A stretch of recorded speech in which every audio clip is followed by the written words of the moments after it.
G'day guys. So I've had this lock sitting up on the back here for a while. Last time you saw me picking on it, I just really wasn't in the mood. Piss off, you bloody... This moth has been pissing me off quite a bit. Sorry, 1 second. Let me get rid of this moth. Alright, I think I got rid of that feckin' moth that's hanging around. Feckin' thing. It's legal, it's not swearing. F-E-C-K. Anyway, you see me, this lock sitting up here and saying last time I was picking on it, I just was not in the mood at all. But, thought I'd give it a go. This is a Lockwood V7. This one was sent in by Paul Springett quite a while ago. It had a box on the back here. It was really big because it was off a wardrobe.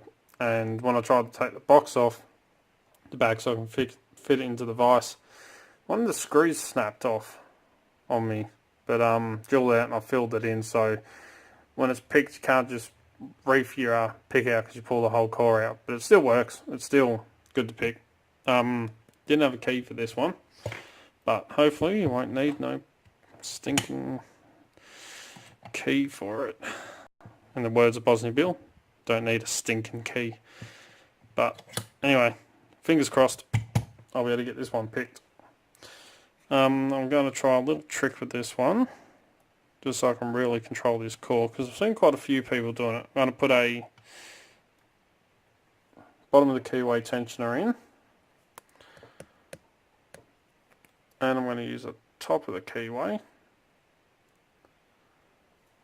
as well, and I'm going to try and pick. Got a little bit of flop in the core, which is normally a telltale sign of spools, but this way I can really control this core. As you can see, and I'm going to pick it counterclockwise, and I'm going to use one of my favourite picks, the offset hybrid, which is a cross between the short hook and the half diamond from the Sparrows set. You can see I've been using this one quite a bit. It was nice and shiny, now it's all scuffed up. And anyway, let's zoom in so you can see what's going on. And let's see if I can get this lock picked. I thought I got rid of that moth that's coming back with vengeance.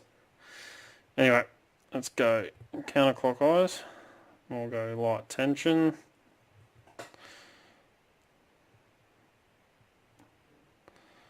So, see if I can pick this V7. Oh, let me turn that so you can kind of see what's going on. Make sure my tension is in properly. I'm mainly just going to use top at the moment until I need to really control the core if I need to.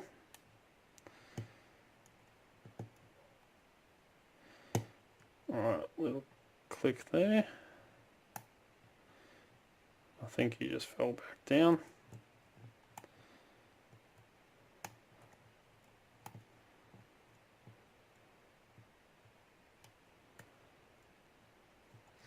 Now the thing with the V7s, from what I've heard and what I've seen, the way just touched pin 1 then and got a little bit of fault set going. I'll click out of 2.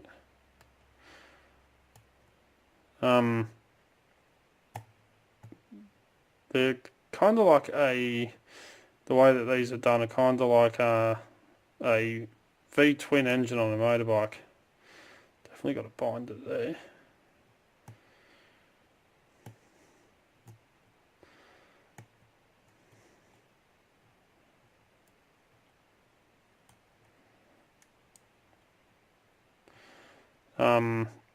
Oh, got an open. That was easy. Didn't have to control the core. I just tapped all the pins and was just pushing on the last one there and got an open.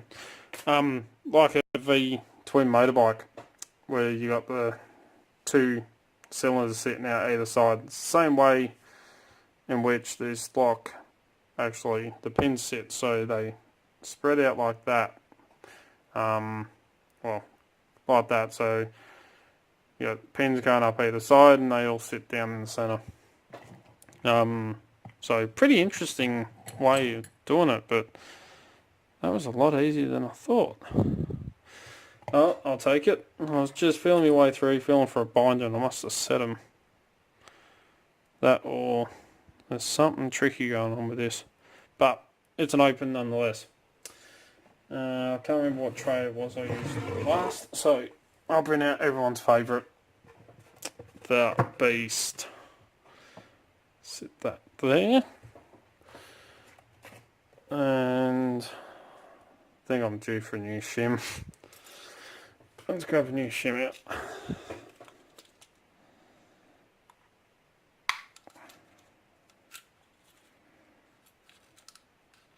Don't know what up to that one. I must have got it caught up in the case.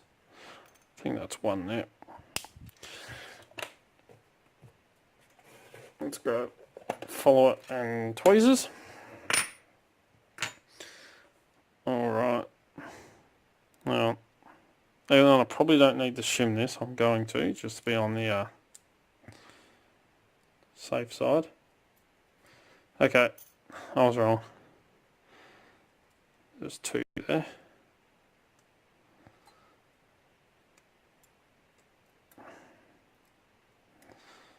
That should do it. Now, pin's going to be on this side.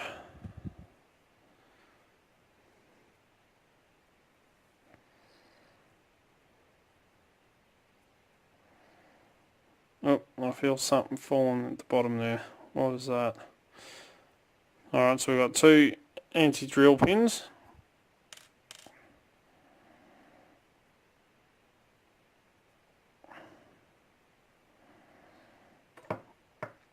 So, as you can see, okay, we've got one that's twisted there. Don't know if you can see it in chamber 4. That one's kind of twisted, so I must have somehow got that twisted up in there. That's got it. And we've got a little ball bearing sitting in the front here. Let's see if that comes out. Yeah, that comes out. So that must be a little control thing. Little ball bearing. Keeps that safe. Alright, that one's just spinning around in there like.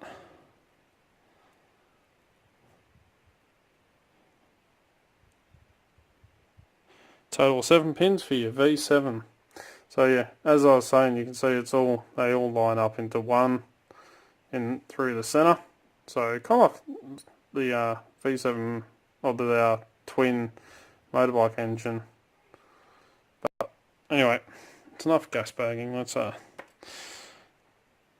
dump these pins out. So we've got a wafer and a standard in one.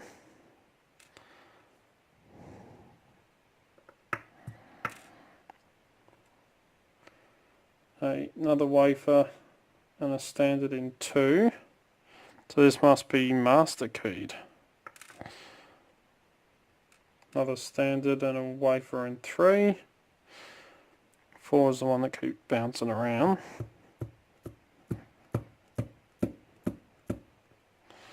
And doesn't want to come out. Why is that?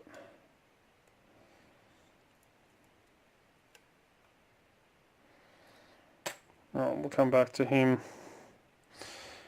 5. Another standard and a wafer. 6. Another standard and a wafer. So these really, this must have been master keyed. Last but not least, 2 wafers. The thinner one was on the top. And a standard. Alright, well, I'll let this one come out.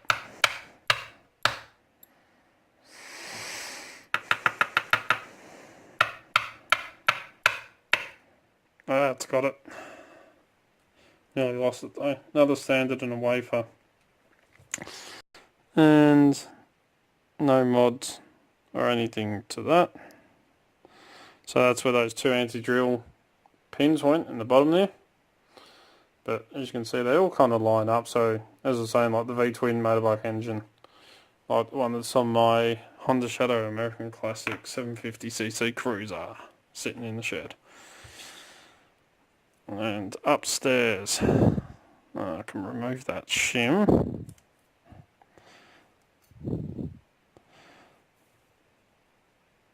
Try and do this. Camera. Right, there's chamber 1. We have a standard and itty bitty baby brass spring. And 2. Another standard. Another itty bitty baby spring. 3. Oh, we have a spool. Didn't feel any counter. Didn't feel anything when I was picking this. Must have just picked them all to the first lot of wafers. Alright, another very deep spool. Long spool, I should say, in that one. 4. Let's turn this around and go from the back.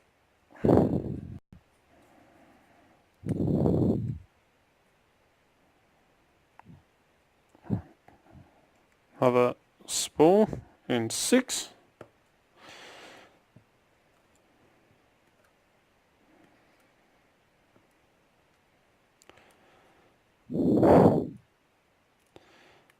Got standard in 5. Oh, there goes the spring. And then lucky last, another standard.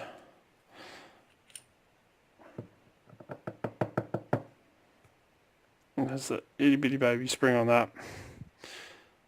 And upstairs, absolutely nothing, but you can see how they drill off and they all point into the center there. Absolutely awesome, awesome lock. Beautiful, beautiful lock. And being a Lockwood, it's absolutely killer. Really like that. But quite easy to pick, surprisingly. So have a look at these pins. I'll move this forward a bit. So all standards down the bottom and all, excuse me, with wafers in every single one. Except in 6 we had 2 wafers and the see that went that way, and the key pin. Upstairs we had a standard in 1, standard in 2, a beautiful little spool in 3, a nice long spool in 4, standard in 5, standard in 6, and number 7 was another itty bitty baby spool, but a lot deeper than the ones that you get in the new Lockwood Asa Abloys. They have the very narrow spools. But anyway, absolutely awesome, awesome lock to pick. Now I have the fun of getting it all back together. So big thank you to Paul Springett. I'll put a link to his channel in the description below, so please piss off Moff. Check him out. Well worth it. He's doing a lot of great stuff recently. Fantastic guy. So, as always follow the codes, keep Locksport legal, you know, don't go doing anything stupid. If you haven't already, please check out www.locksmithstoolbox.com. Big thank you to them. They are the guys that make my reviews possible, so absolutely fantastic company. Cannot recommend them enough. Please hit that subscribe button. I'll try and make, 2 to 3 to 4 videos per week, depending on work and everything else that's going on. Come and join us on Discord, the Extraordinary League of Pickers. I cannot recommend that enough. Absolutely fantastic. Don't forget to come and find us on Instagram, Facebook and Twitter. We'll put up photos and posts of what's going on in the backgrounds and all the fun stuff. If you like what you see, don't forget to give a thumbs up. Don't forget to check out a little moth. Pain in the ass thing he is. Should name him Bruce. Yeah. Don't forget to give a thumbs up if you like what you see. And until next time, cheers guys.